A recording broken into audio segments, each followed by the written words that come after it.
जय हिंद दोस्तों, मैं राजकुमार आप सभी का स्वागत करता हूं ज्ञानपीठ जीके पॉइंट के इस यूट्यूब चैनल पर।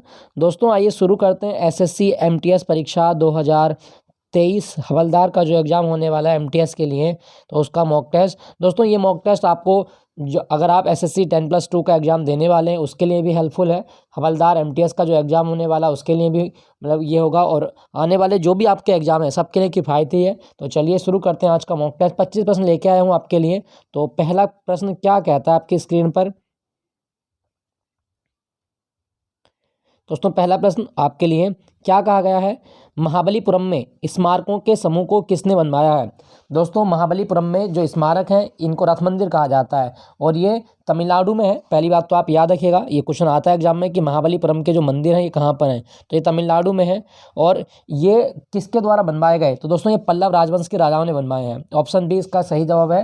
कांचीपुरम में ये मंदिर देखने को मिलते हैं, महाबलीपुरम के रथ मंदिर कांचीपुरम में, और ये पल्लव शासक महेंद्र वर्मन प्रथम ने बनवाया है। ठीक है, महेंद्र वर्मन प्रथम और नरसिंह प्रथम, ये सब आप याद रखिएगा। पल्लव शासक मैंने आपका पूछा जाता है। एक बार क्वेश्चन ये पूछा गया कि महाबलीपुरम के रथ मंदिर कौन से तट पर है? दोस्तों महाबलीपुरम के रथ मंदिर तमिलनाडु का तट क्या कहलाता है? कोरोमंडल तट। तो ये कोरोमंडल तट पर है। ठीक है, ये अगर ऐसा कोई क्वेश्चन आए कि कोरोमंडल किस तट पर है, तो कोरोमंडल तट पर है, क्योंकि तमिलनाडु का तट कोरोमंडल तट कहा जाता है। आपसे पूछा गया था किसने बनवाए थे, तो दोस्तों ये बनवाए थे आपके पल्लव शासकों ने। ऑप्शन बी इसका सही जवाब है। नेक्स्ट प्रश्न की ओर चलते हैं। एक संगीत निर्देशक के रूप में अधिकतम फिल्म फेयर अवार्ड किसने जीते हैं? दोस्तों संगीत निर्देशक के रूप में सबसे ज़्यादा जो फिल्म फेयर अवार्ड जीते हैं वो किसने जीते? सही जवाब क्या होगा? दोस्तों इसका सही जवाब होगा आपका A R Rahman. A R Rahman, option B इसका सही जवाब है। ठीक है, 13 फिल्म फेयर अवार्ड ये जीत चुके हैं आज तक, ए आर रहमान। दोस्तों यहाँ पे मैं आपको एक चीज़ बता दूं, देखो एक शब्द लिखा गया संगीत। अगर आपसे पूछे कि ग्रैमी अवार्ड किस क्षेत्र में दिया जाता है, ग्रैमी अवार्ड ये आ जाता है एग्जाम में, क्वेश्चन जी के स्टडी जी का क्वेश्चन बनता है कि ग्रैमी अवार्ड किस क्षेत्र में दिया जाता है, तो संगीत के क्षेत्र में ग्रैमी अवार्ड दिया जाता है। इंपॉर्टेंट है, याद रखना, पूछा जाता है। क्लियर? अच्छा, भारत में क्या आपको पता है कि संगीत का वेद कौन सा है? सामवेद। सामवेद को संगीत का वेद भी मानते हैं, ये भी आप याद रखना। ठीक है, सबसे ज़्यादा Filmfare award A R Rahman, option B. Next, हृदय के संकुचन को क्या कहा जाता है? क्वेश्चन संख्या 3, हृदय का संकुचन क्या कहलाता है? दोस्तों हृदय के संकुचन को सिस्टोल कहा जाता है। ऑप्शन ए इसका सही जवाब है, सिस्टोल कहा जाता है। क्या आपको पता है कि हमारे मतलब बीपी कितना होता है, हमारा ब्लड प्रेशर कितना होता है? 120/80 mmHg। ठीक है, 120/80 mm। दोस्तों जब मतलब हृदय सिकुड़ेगा तो इसको हम बोलेंगे डायस्टोल, और जब हृदय फैलेगा तो सिस्टोल बोला जाता है। तो 120 जो होता है वो आपका सिस्टोल होता है, और ये 80 डायस्टोल होता है। दोस्तों अगर यहाँ पे लिखा गया हृदय, अगर आपसे पूछा जाए कि मानव का हृदय 1 मिनट में कितनी बार धड़कता है, तो सबको पता होता है, ये नॉर्मली क्वेश्चन है, 72 बार।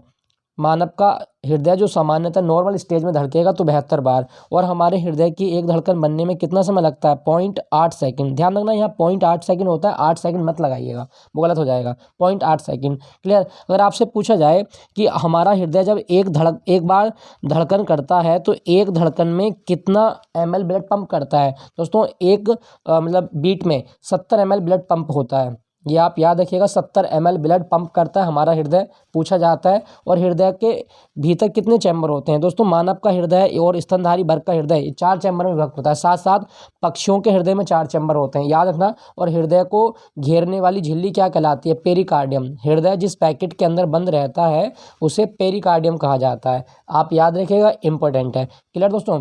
और आपसे एक क्वेश्चन और पूछेगा, ईसीजी क्या होता है, या ईसीजी किससे संबंध है? दोस्तों ईसीजी जो होता है ये हृदय से संबंधित होती है। ठीक है, याद रखिएगा, इंपॉर्टेंट है। तो हृदय के संकुचन को क्या बोलते हैं? सिस्टोल बोला जाता है। Option A is the right answer. Next question है आपका, क्वेश्चन संख्या 4, आजादी रास्ता इंडिका निम्नलिखित में से किसका वानस्पतिक नेम है? दोस्तों आजादी रास्ता इंडिका ये जो नाम है ये नीम का वैज्ञानिक नाम है। ऑप्शन सी इसका सही जवाब है, नीम का वैज्ञानिक नाम। क्या आपको पता है कि आंध्र प्रदेश का राजकीय वृक्ष नीम है?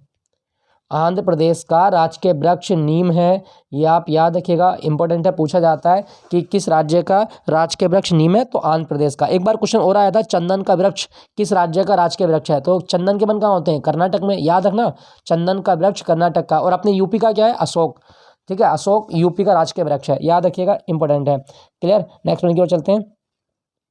निम्नलिखित में से कौन सा कार्बोहाइड्रेट के पाचन का प्रमुख अंत उत्पाद है? दोस्तों जितने भी कार्बोहाइड्रेट होते हैं इनकी सबसे छोटी यूनिट क्या होती है? वो होती है आपकी ग्लूकोज। मतलब कार्बोहाइड्रेट का अंतिम पाचन उत्पाद क्या बनता है? ग्लूकोज। Option C glucose. और हमारी शरीर में क्विक एनर्जी सोर्स क्या होता है? दोस्तों क्विक एनर्जी सोर्स जो होता है ये आपको ग्लूकोज ही होता है। मतलब जैसे खाओगे आप तुरंत ऊर्जा मिलने लगेगी, तो ये आप याद रखना ग्लूकोज होता है। क्लियर दोस्तों? दोस्तों यहाँ पे मैं आपको एक चीज़ बता दूं, अगर आपसे पूछा जाए कि 1 ग्राम वसा में कितनी कैलोरी ऊर्जा मिलती है, ऑप्शन पूछ लेता है, तो 1 ग्राम वसा में जो आपको कैलोरी मिलेगी वो 9 कैलोरी मिलती है। 1 ग्राम वसा बराबर 9 कैलोरी। इंपॉर्टेंट है, इस बार ग्रुप डी के एग्जाम में पूछा गया था ये, तो आप याद रखिएगा 1 ग्राम वसा बराबर 9 calorie. Clear?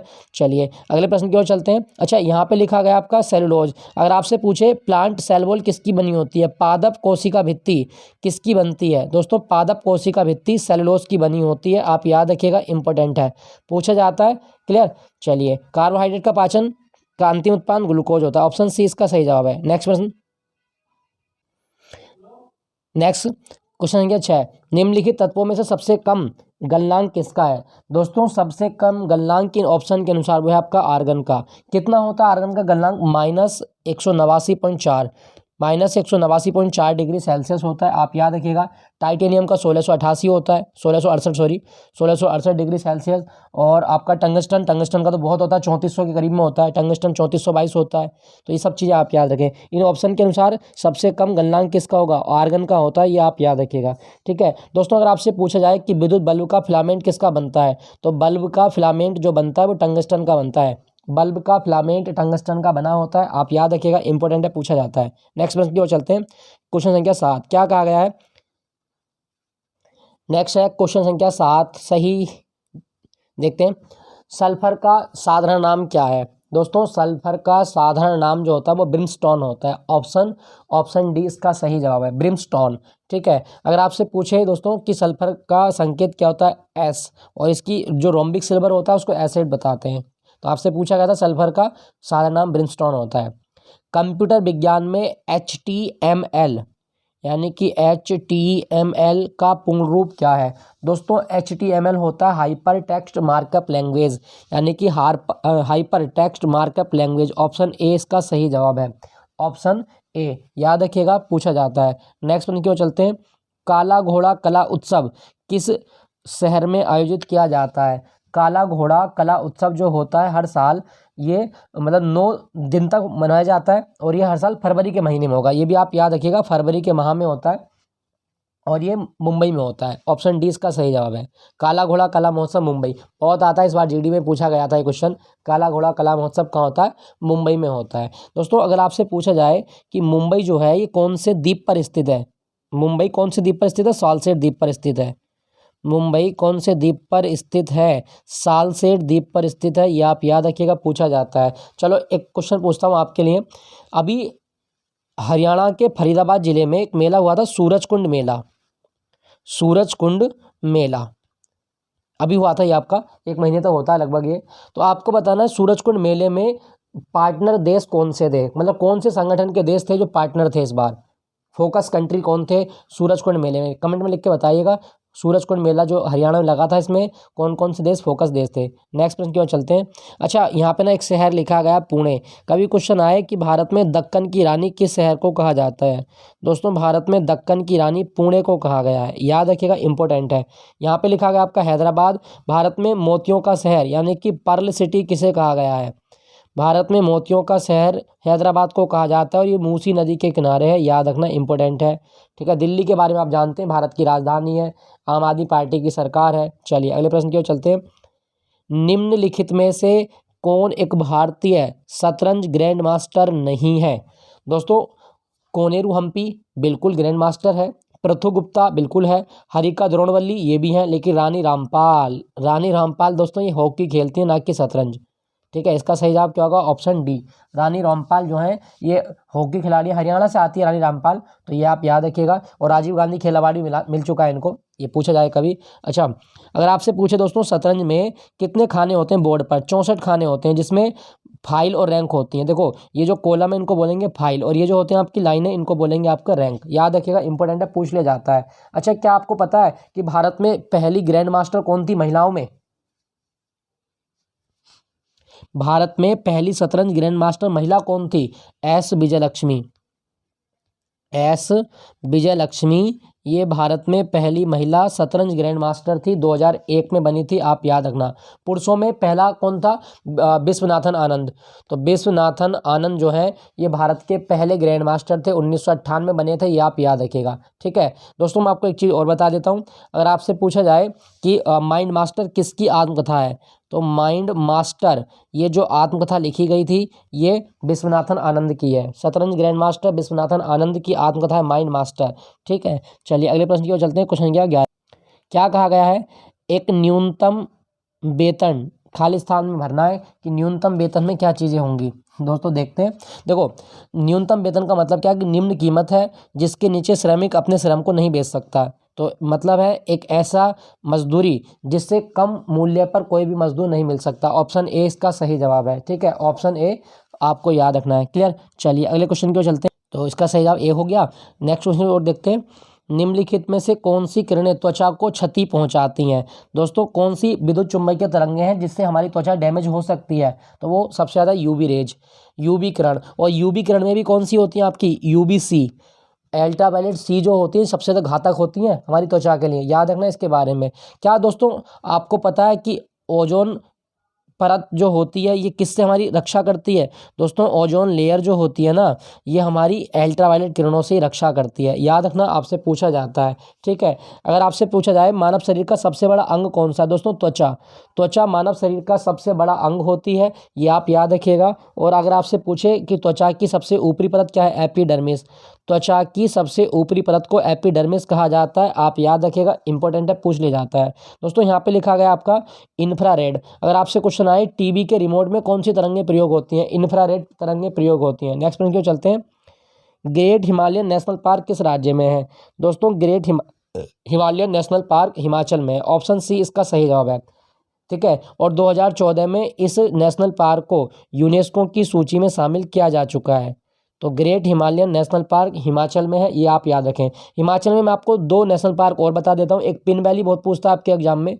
Pin valley national park कहाँ पर है? तो हिमाचल प्रदेश में है, ये भी हिमाचल प्रदेश। और एक आपसे पूछेगा खीर गंगा। खीर गंगा नेशनल पार्क कहाँ पर है? हिमाचल प्रदेश। और एक आप याद रखिएगा सिम्बलबरा। सिम्बलबरा नेशनल पार्क हिमाचल प्रदेश। क्या आपको पता है हिमाचल प्रदेश राज्य कब बना था? दोस्तों आप याद रखिएगा 25 जनवरी 1971 को हिमाचल प्रदेश राज्य बना था। 25 जनवरी 1971 को हिमाचल प्रदेश राज्य बना था, ये आप याद रखिएगा, इंपॉर्टेंट है, पूछ लिया जाता है। तो great Himalaya National Park Himachal Pradesh. ठीक है, एक सिक्किम में भी आपका कंचनजंगा नेशनल पार्क, जम्मू कश्मीर में सलीम अली नेशनल पार्क है, दाचीगाम नेशनल पार्क है। दाचीगाम बहुत आता है आपके एग्जाम में, दाचीगाम नेशनल पार्क जम्मू कश्मीर में। और किश्तवाड़ नेशनल पार्क है जम्मू कश्मीर में। तो बहुत सारे मतलब नेशनल पार्क हैं, ये आप याद रखिएगा। नेक्स्ट में क्यों चलते हैं। क्वेश्चन संख्या 14, क्या कहा गया है? खालिस्तान भारत सरकार का एक बचत बॉन्ड है जिसे भारत में मुख्य रूप से छोटी बचत और आयकर बचत के निवेश के लिए प्रयोग किया जाता है। दोस्तों कौन सा भारत में कौन सी बचत का ये मतलब बचत बॉन्ड होता है? तो इसका सही जवाब क्या होगा दोस्तों?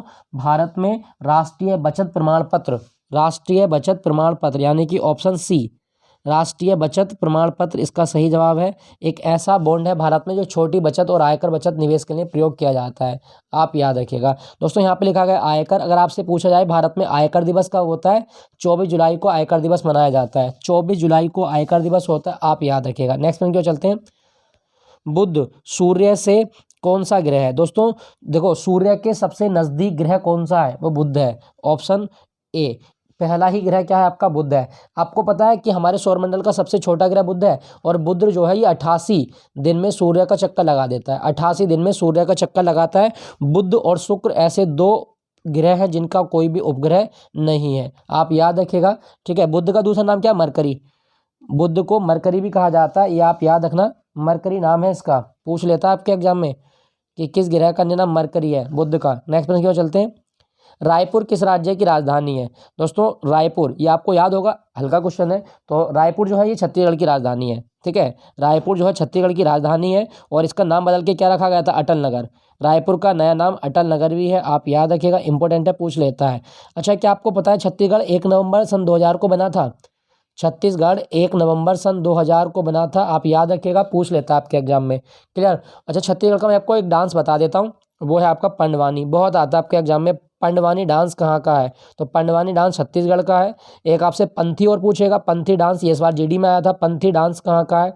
छत्तीसगढ़ का। एक आपसे राउत पूछा जाता है, राउत कहाँ का डांस है?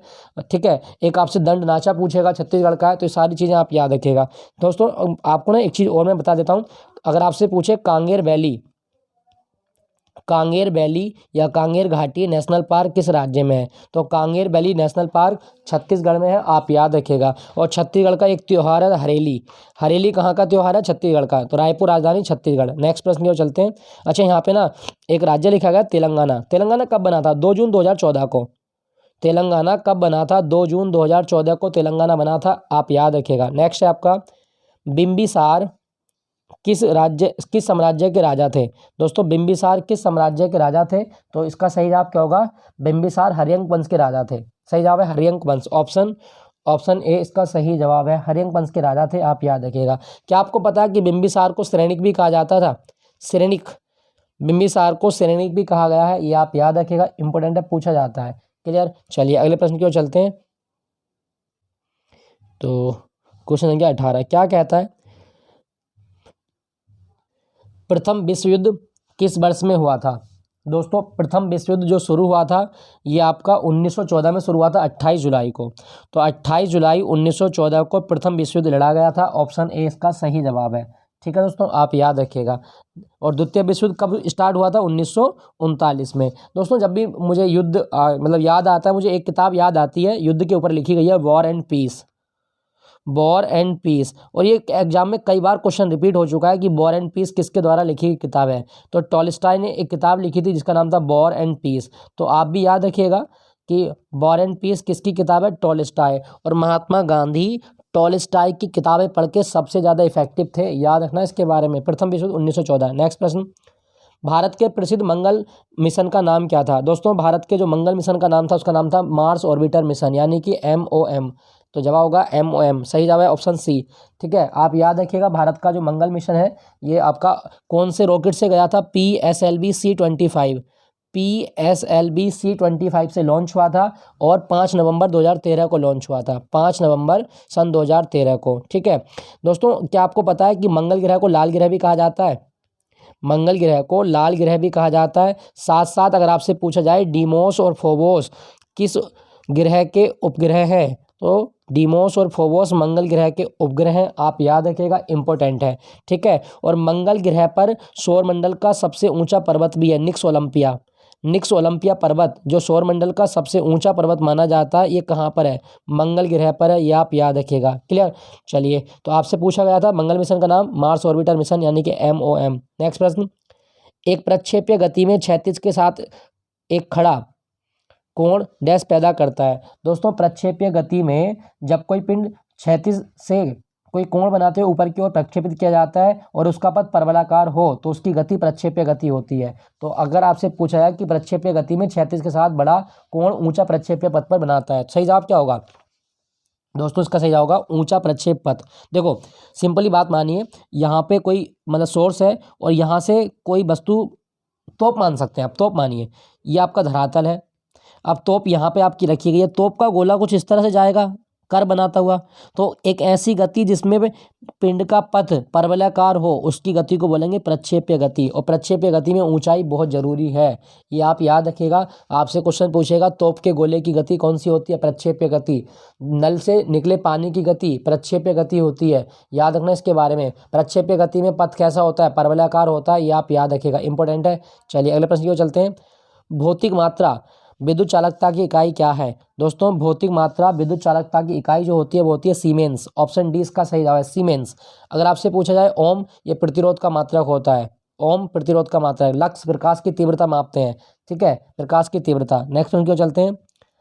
भारतीय राजनीतिक पार्टी CPI का पूरा नाम क्या है? दोस्तों CPI का पूरा नाम होता है communist party of India. Option C इसका सही जवाब है, कम्युनिस्ट पार्टी ऑफ इंडिया।